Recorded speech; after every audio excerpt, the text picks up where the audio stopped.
Good afternoon. I would like to take a moment to thank all of the citizens of Roswell for allowing me to be here today to discuss with you a most important and pressing issue which faces your community, and that is the health of the Chattahoochee River and its tributaries.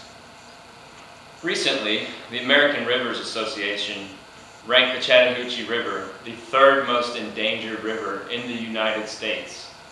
That's third out of some 250,000 rivers in the U.S.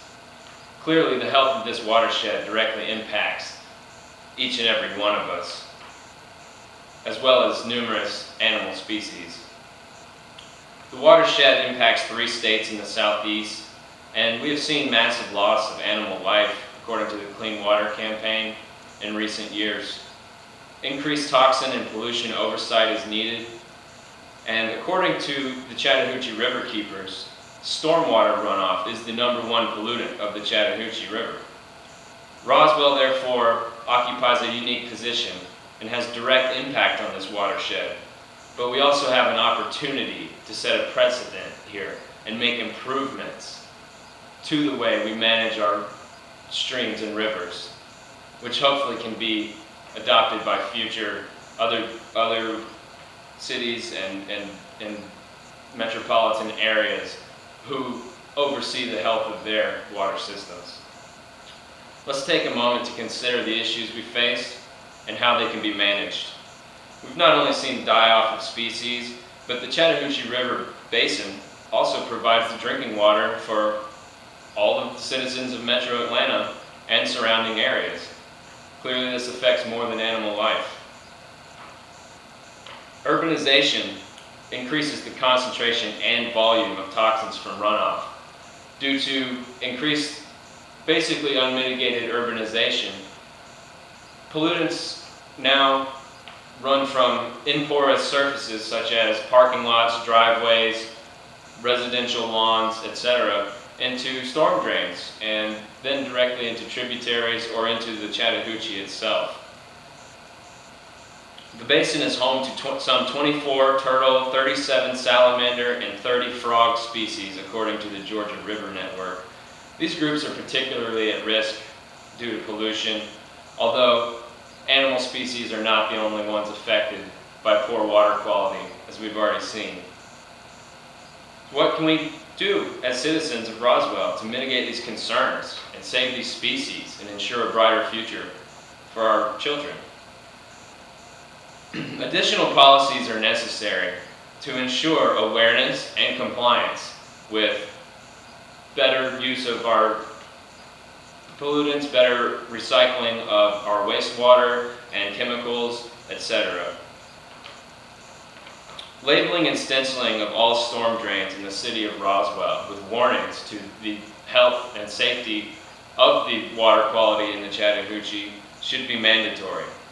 Not only should the stencils have an injunction not to pour chemicals into them, they should also warn people of the fines which the city of Roswell will impose on them if they are found violating this new policy.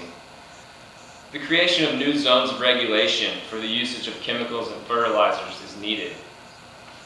There must be at least a 20-mile border on either side of major tributaries and the river itself, where lawn fertilizers and pesticides, etc., are outlawed.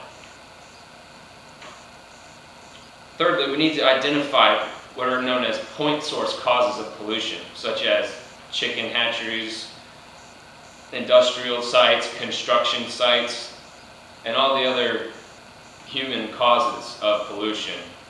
And identify these sites and force them to comply with these policies, which will ensure the long-term sustainability of our most important river.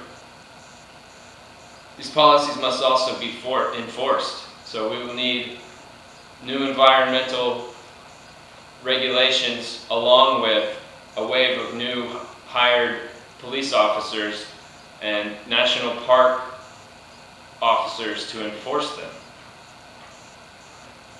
City officials who implement policies and do not enforce them are simply wasting their time. Let us consider what these actions may mean for the future of the watershed and all of those who live within it.